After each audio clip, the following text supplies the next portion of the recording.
That's right, folks. DWeezy's back with you to give you another edition of the LunchTable RoundUp. So come in and grab a seat, sit down as we find some juicy lines to sink our teeth into.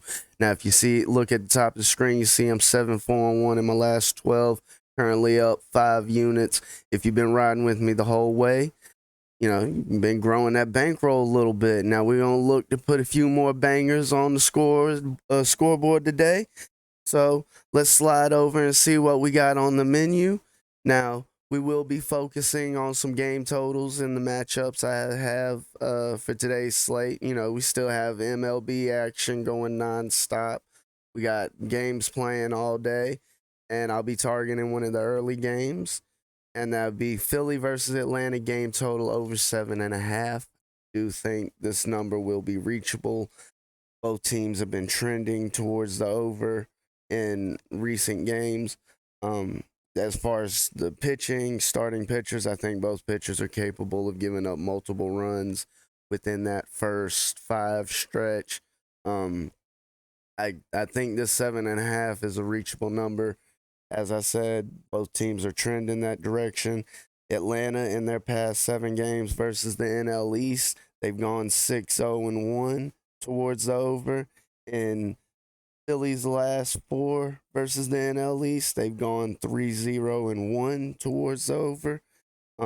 There's just a lot of indicators to me, in my opinion, that this game will cover that 7.5, which tends to be on the bit of the lower side when we're talking about MLB game totals.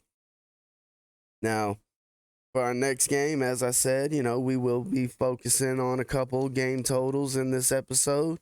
And we have Houston and Boston going to the other side of, looking at that under 8.5. Now, Houston, they have one of the top pitching staffs in the game right now.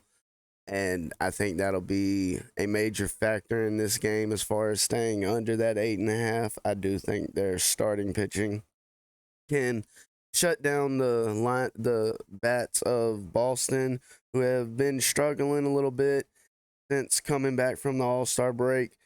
And I do think that these are a couple factors that might come into play.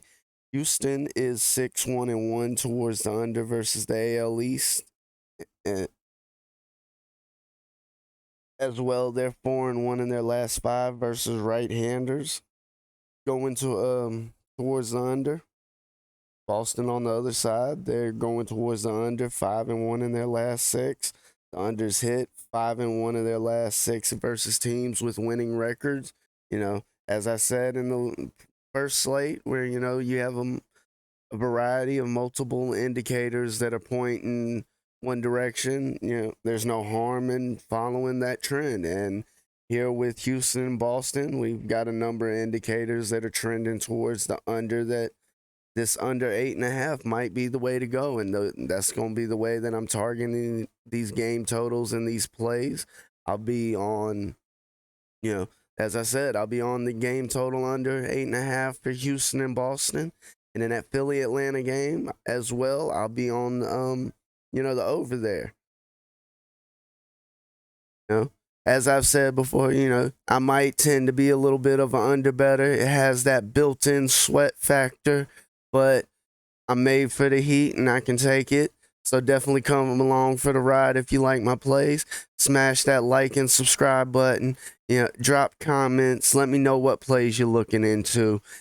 Definitely, as we start to get on to the football season and even into postseason play when it comes to Major League Baseballs.